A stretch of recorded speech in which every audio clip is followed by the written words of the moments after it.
Hello friends, welcome to study वडी।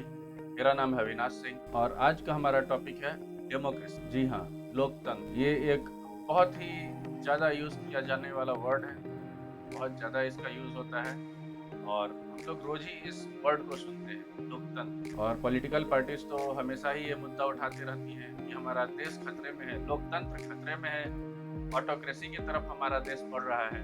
तो आज एक न्यूज़ निकल के आया है कि एक सर्वे हुआ था जिसमें कहा गया है कि अमेरिका सबसे बड़ा दुश्मन है डेमोक्रेसी का। लोकतंत्र का सबसे बड़ा दुश्मन कौन है? अमेरिका।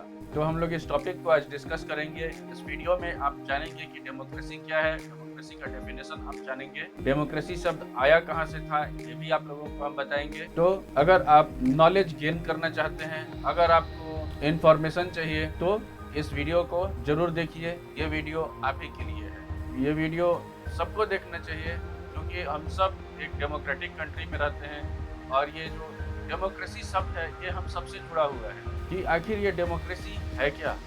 लोग वर्ल्ड में जितने भी कंट्रीज हैं उसमें आधा से ज़्यादा कंट्रीज डेमोक्रेटिक कंट्री, तो ये डेमोक्रेसी है क्या? हाँ, यहाँ तक कि चाइना भी अपने आप को रिपब्लिक बोलता है। चाइना का नाम क्या है? People's republic of China. लेकिन क्या चाइना एक रिपब्लिक है? इंडिया रिपब्लिक बोला जाता है। चलिए इंडिया का तो मानते हैं, India is a democratic country. But China, Republic of north Korea, north Korea भी खुद को एक रिपब्लिक बोलता है। तो ऐसा क्यों है? Pakistan, Republic of Pakistan. अब आप बताइए कि पाकिस्तान में डेमोक्रेसी कैसा डेमोक्रेसी है?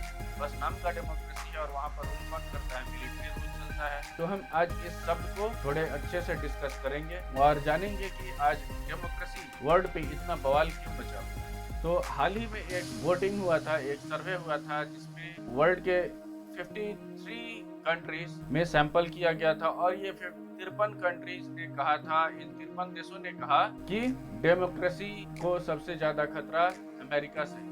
तो सबसे पहले हम जानते हैं कि डेमोक्रेसी है क्या। What is democracy? तो डेमोक्रेसी दो शब्दों से आया हुआ है। ये ग्रीक शब्द से आया हुआ है जिसमें दो शब्द जुड़े हुए हैं, डेमोस और क्राटोस।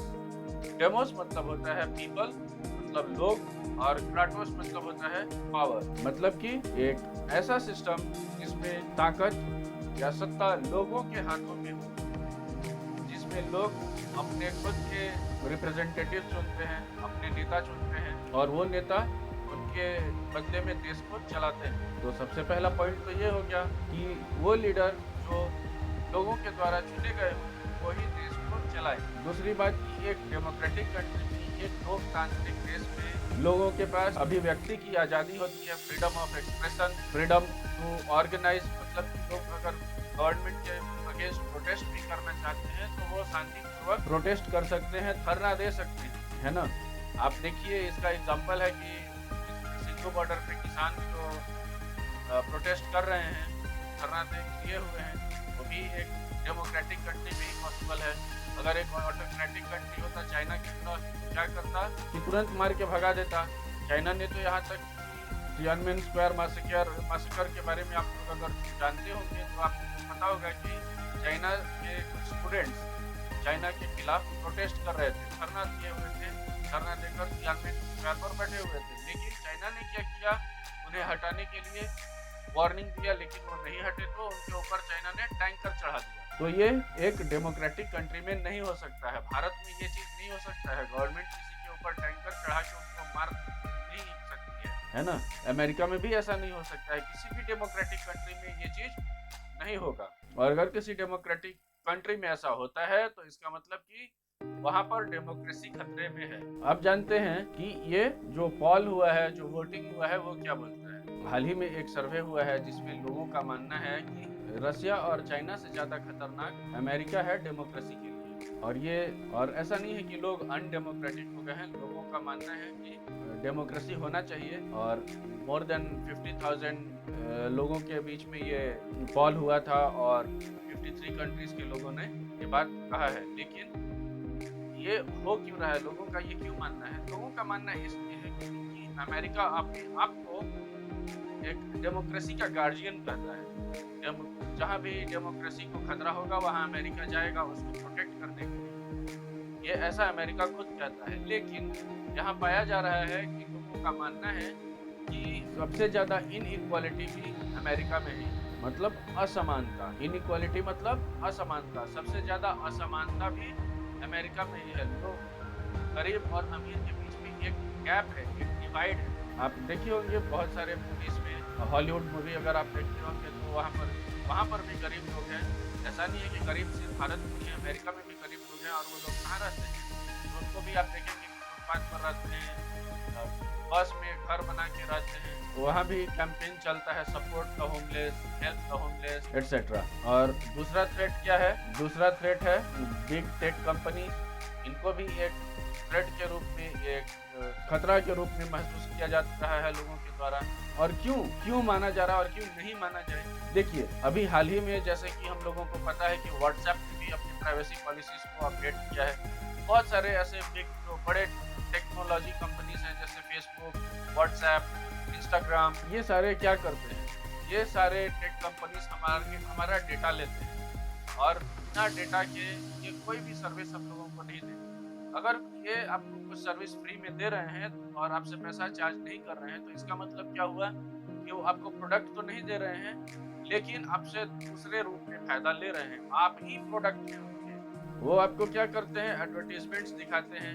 हो सकता है आप कुछ एडवर्टीजमेंट्स नहीं देखना चाहते हो, लेकिन आपको देखना ही है। आप अगर नहीं देखेंगे तो नहीं काम चलेगा, आप उसके सर्विसेज को यूज ही नहीं कर पाएंगे। तो ऐसी कुछ चीजें हैं जिसके कारण लोग इस चीज से गुस्साए हुए हैं। और गुस्साने का एक ये भी कारण है कि ये कोरोना वायरस के पैंडेमिक को अमेरिका ने किस तरह से हैंडल किया है, या फिर अदर डेमोक्रेटिक कंट्रीज ने किस तरह से हैंडल किया है कंपेयर टू ऑटोक्रेटिक कंट्रीज जैसे कि चाइना, रसिया, नॉर्थ कोरिया। अब चाइना में क्या है? चाइना ने क्या किया? जब कोरोना वायरस का पैंडेमिक आया था तो जबरदस्ती लोगों को घर में रहने के लिए बोला और मार के भी हटा सकता था। चाइना मार के हटा देता, घर से बाहर निकलता था। रसिया भी ऐसा कर सकता है। कोई भी कंट्री जो कि डेमोक्रेटिक कंट्री नहीं है वो ऐसा इजीली कर सकता है। लेकिन कोई डेमोक्रेटिक कंट्री अपने देश के लोगों को ऐसे डंडा मार के भगा के नहीं घर में घुसा सकता है, ऐसे जबरदस्ती नहीं कर सकता है। एक एस्टैब्लिश्ड रूल ऑफ लॉ है। डेमोक्रेटिक कंट्री में रूल ऑफ लॉ के अनुसार चलना पड़ता है, लेकिन कोई एक ऑटोक्रेटिक कंट्री है तो उसको रूल ऑफ लॉ फॉलो करने का कोई जरूरत नहीं है। वो क्या करेगा? हम जो बोले वही लॉ है, आई एम द लॉ,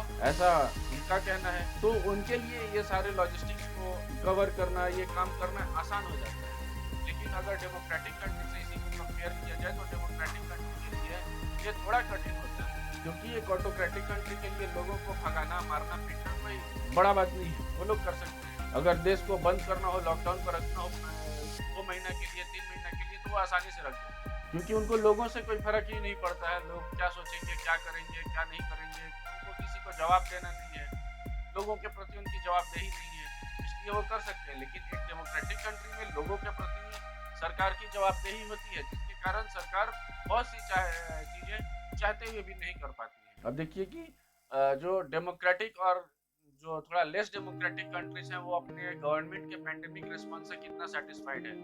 तो 70% जो था वो पहले था, लेकिन ये लेस डेमोक्रेटिक कंट्री में घट गया 65% हो गया है। लेकिन इसमें अगर डेमोक्रेटिक कंट्रीज को लिया जाए तो ये घट के हो गया है 51%। और यूरोप में अगर मान लिया जाए तो ये हो गया है 45%। और एशिया में 76% ये बढ़ गया है। क्यों बढ़ गया है भाई? एशिया में चाइना ही तो है। हम लोग तो सेटिस्फाइड नहीं है अपने गवर्नमेंट से। चाइनीज लोग बहुत ज्यादा सेटिस्फाइड है अपने गवर्नमेंट से। देखिएगा आगे चल के चाइनीज लोग बोलेंगे, आगे लेक्चर में हम बताएंगे चाइनीज कितने सेटिस्फाइड है अपने गवर्नमेंट से, जिस तरह से उन्होंने कोरोना वायरस पैंडेमिक को हैंडल किया है। यहाँ तक कि 44% जो रेस्पोंडेंट थे डेमोक्रेटिक कंट्रीज के, उनका मानना था कि यूएस सबसे बड़ा खतरा है। 38% का मानना है कि रसिया है, और 38% का मानना है कि चाइना है, और 28% का मानना है कि रसिया डेमोक्रेसी के लिए एक खतरा है। और इन लोगों का मानना है कि ना ही G7 और ना ही अमेरिका अपने आप को डेमोक्रेसी का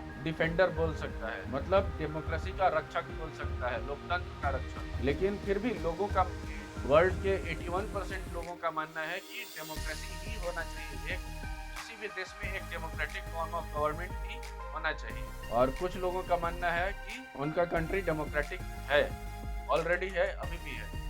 और ऐसा सिर्फ 53% लोगों का मानना है। और उसमें 64% लोगों का मानना है कि डेमोक्रेसी को जो सबसे ज्यादा खतरा है वो इकोनॉमिक इनइक्वालिटीज है। हाँ, आर्थिक असमानता से खतरा है। वो यहाँ तक कि उनका ये भी मानना है कि सऊदी अरेबिया और इजिप्ट में जो फ्री स्पीच पर लिमिट है, उससे भी उन्हें कोई प्रॉब्लम नहीं है। फ्री स्पीच पे आप लिमिट लगा दीजिए, लेकिन आप हमारे प्रॉब्लम को सॉल्व कीजिए। लेकिन उन्हीं में से 48% लोगों का मानना है कि जो बिग टेक कंपनीज हैं, जो पावरफुल कंपनीज हैं, उनसे डेमोक्रेसी का खतरा है। और इनमें सबसे ज्यादा कंसर्न अमेरिका के लोग थे। अमेरिका के 62% लोगों का मानना है कि बिग टेक कंपनी से डेमोक्रेसी को खतरा है। वहीं 71% चाइनीज लोगों का मानना है कि चाइना में जितना डेमोक्रेसी होना चाहिए उतना चाइना में डेमोक्रेसी है। मतलब आप समझ जाइए कि चाइना में डेमोक्रेसी है ही नहीं, और चाइनीज लोगों को इससे कोई फर्क भी नहीं पड़ता है, डेमोक्रेसी है चाहे नहीं है, उनको अपने गवर्नमेंट से कोई प्रॉब्लम नहीं। और रसिया में 33% लोगों का मानना है सिर्फ कि रसिया एक डेमोक्रेटिक कंट्री है। वहीं पर अगर ईस्ट यूरोपियन कंट्रीज को लिया जाए, जैसे कि हंगरी, तो वहाँ पर 31% वोटर्स का मानना था कि उनका कंट्री डेमोक्रेटिक कंट्री है। तो यहाँ पर भी देखेंगे कि यूरोप के लोग और अमेरिका के लोग अपनी कंट्री को डेमोक्रेटिक मान रहे हैं, लेकिन वो सिर्फ इस बात से खुश नहीं है कि उनके कंट्री के गवर्नमेंट ने कोरोना वायरस पैंडेमिक को सही से हैंडल नहीं कर पाया। आज के लिए बस इतना ही। मिलते हैं अगले लेक्चर में। तब तक के लिए stay happy, stay safe and keep watching study world. Thank you for watching.